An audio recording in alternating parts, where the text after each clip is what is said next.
طيب, hadith number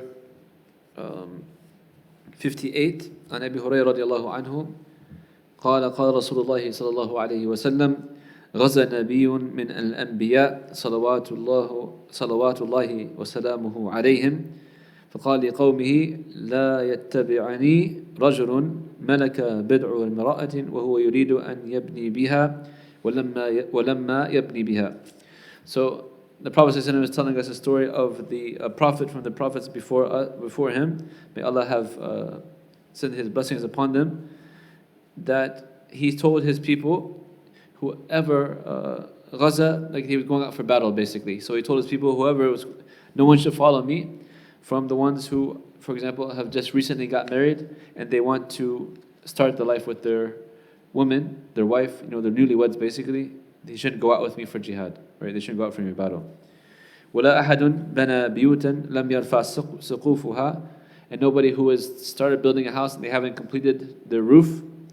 وَلَا أَحَدٌ اشْتَرَى غَنَمًا أَوْ خَلِفَاتٍ وَهُوَ يَنْتَظِرُ أَوْلَادُهَا, and nobody who has bought like sheep or livestock and they're, the sheep or the livestock are about to give birth, and he's waiting for that, like they're about to give, birth, he shouldn't leave them.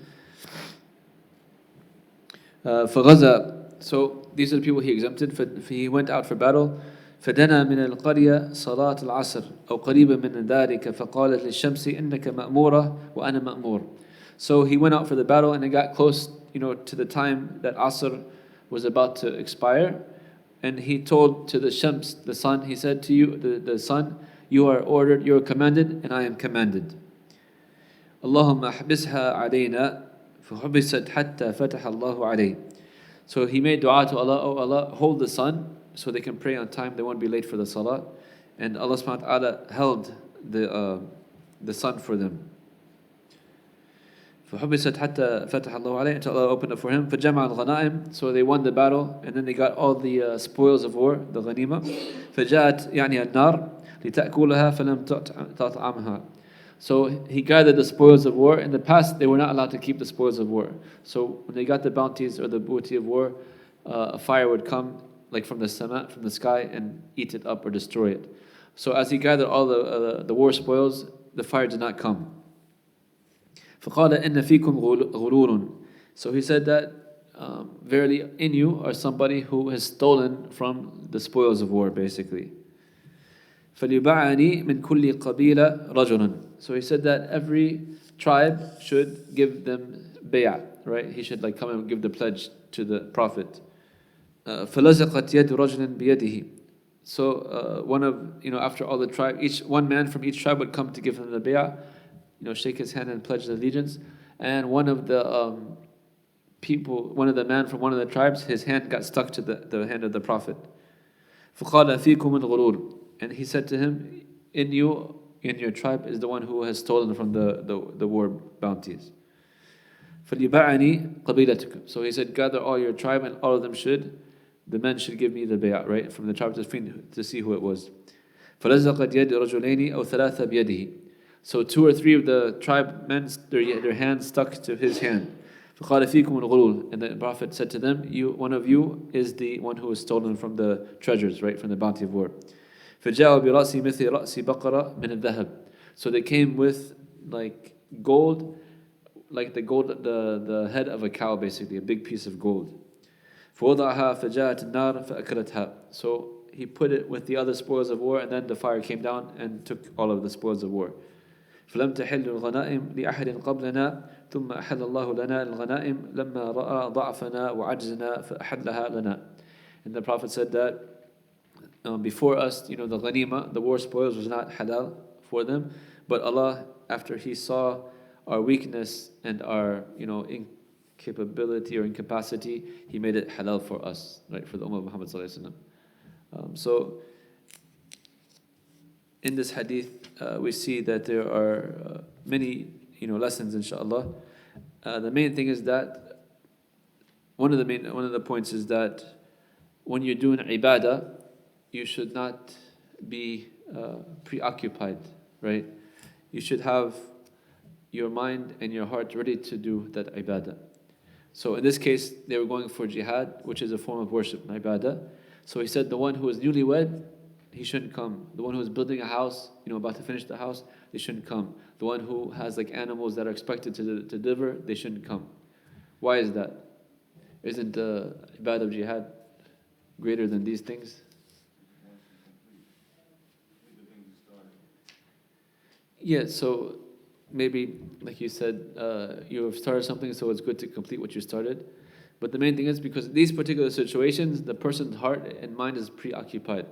Like a newlywed, a person just got married, they're about to start their life together, and you say, okay, leave her and go and like fight. His mind is going to be, especially if they're a young person or newlyweds or first time married, he's thinking about marriage, so he's going to be distracted, right? Also the same one, the person who's building the house, they're about to complete their home, maybe for their new family, something like that, they're getting started. Also, they're going to be distracted. The ones that their wealth, relies on this. If the animals have some type of hardship, or they lose the baby, or they die in the labor, or something like that, they have to be there to help. So all these things are something that preoccupy the mind, and so the person won't be able to focus on their ibadah, right? So they're going to be distracted. They might cause problems in the battle. They might, for themselves, their niyyah might be not 100%. So the Prophet, in his hikmah, he let them stay behind, so not to disturb them, and also not to let them be a disturbance to the groups that are going out to fight. In Islam, we have something. Does anybody know a hadith that's similar to that? That shows that it's not good to do ibadah when you're distracted. Yes. It's like a warning against you have to, if the call of nature comes by the time of prayer, you should do that before you pray. Yes, mashallah. So the Prophet says when he said, لا صلاة بحضرة الطعام ولا هو يداعف الأخبثان. That there is no salah when the food has been present, and if you have to use the bathroom, either number 1 or number 2, right? So if those things are urgent for you, then you should not do the salah until you've fulfilled your desire, basically. When it comes to eating, for example, the scholars, they say that you eat sufficiently to allow you not to be distracted for the salah. So say, for example, Maghrib has come, and you're very, very hungry, and if you go to the salah, you might not, be able to concentrate correctly. So you can eat some, and they say the best thing is you can eat some and then go to the salah so you get the most reward. Not that you eat and eat and eat and eat, and the Salat al-Isha is coming in and you haven't, prayed Maghrib or Isha, but something that's balanced in that sense, if you're able to do so. Also, if you don't have to go to the bathroom, it's not distracting to you, something like that, it's okay, it's scholars say for both cases the salah is correct, but it's ahsan, or better, to have, fulfilled your desire or your distractions before coming to the salah. But that's another example. In ibadat, we want to have our hearts connected with Allah subhanahu wa ta'ala, not distracted with other things. The other thing is how, the miracles of Allah subhanahu wa ta'ala, and He is in charge of the kawn, of the universe, and how things run. In general, the sun goes across its appointed course without stopping, ever, except if Allah subhanahu wa ta'ala ordered it to do so, which is the case here, which is a miracle. Allah, He is the control of the kawn, not that these laws are equivalent to Allah subhanahu wa ta'ala's command. Allah, He initiates the laws and He can change the laws, right? And this is something from the miracles that come to the prophets. So in this case we have, for example, He stopped the sun for them to offer the salah. Can anybody give me another miracle from the Prophet ﷺ? Muhammad was given, to show the disbelievers, he split the moon. So one was in the direction of Safa, and one was the other half of the moon was in the direction of Marwa. This is a miracle from Allah subhanahu wa ta'ala. What else? Yes. Yes, the sun rising from the other side, right? When the sun rises from the west. That's, completely opposite, but Allah subhanahu wa ta'ala can make that happen. With the fire of Ibrahim alayhi salam, the fire is something in its nature, in the laws of physics, it burns, destroys. However, Allah subhanahu wa ta'ala made it cool and comforting for Ibrahim alayhi salam. The river splitting with Musa, all these things are miracles from Allah. Even the Musa's miracles that he came with, even subhanAllah, nowadays, of course, the so-called scientists or non-believers will say these are fairy tales, this can't happen. But imagine the Fir'aun, it's more because of their kufr that they're blinded as opposed to their logic. Because logically, Allah can do everything. So Fir'aun was seeing that Musa, he changed the river into blood, for example. He saw that his hand became white with light. He saw that he turned the stick into a snake. All these things he's seeing, and he still didn't believe, subhanAllah. Or the people, the kuffar of the Fir'aun didn't believe. But these are miracles that Allah, He gives to the Anbiya to show His power and that Allah is in charge of everything. Also, this hadith shows that jihad was something that was in the previous ummahs, that they had jihad, they fought. وَكَأِيٍّ مِّن نَبِيٍّ قَاتَلَ مَعَهُ رَبِّيُّونَ. Like all the prophets before, they had companions and they went for battle. Also, it shows, how the spoils of war is something permissible for our ummah. The Prophet ﷺ, he said that he was given 5 things that no person from the prophets before him were given. So this is one, given the ghanima from the spoils of war. What are the other 4? Does anybody know? Yes, the earth being tuhur and a masjid, right? جُعِلَ لِي الْأَرْضَ مَسْجِدًا وَطُهُورًا. That the earth was made to be a masjid, a place of prayer, and tuhur. In the past, they had to have water to be clean, or they had to have specific places to pray at. But a Muslim, alhamdulillah, we can pray anywhere on the earth as long as it's not najis, right? Or inappropriate, obviously. And if we don't have water, we can use the turab, the earth, to make tayammum, which is a way that we can always worship Allah subhanahu wa ta'ala. What else? He was given the ability of Allah instilling fear in the enemy with over a month's distance, right? So if anybody got news that the Prophet ﷺ was coming, even from far away, they would have fear in their hearts from the Muslims. So the prophets before us, were they sent to the whole world, or they were sent to their particular people? Right? They were sent to their particular people only, right? Ya Bani Israel, right? Ya Qawmi. But the Prophet Muhammad ﷺ was sent to all of humanity because he was the final messenger, right? And this is the special gift that Allah gave to the Prophet Muhammad ﷺ. And one more thing is Shafa'ah. Yes, the Shafa'ah. Only the Prophet ﷺ will be given the Shafa'ah, Yawm al-Qiyamah.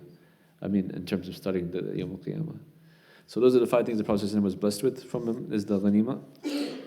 The other miracle was the fire coming from the sky. SubhanAllah, how the spoils of war, when they would be gathered, they would be destroyed, so they couldn't keep any of it. This is to show that their intentions were sincere for the sake of Allah subhanahu wa ta'ala. But Allah, He made it for our ummah, because like the Prophet said, He knows our weakness, but also in the hikmah that, we are the final ummah, the final nation of to be the shuhada of Allah subhanahu wa ta'ala upon the earth.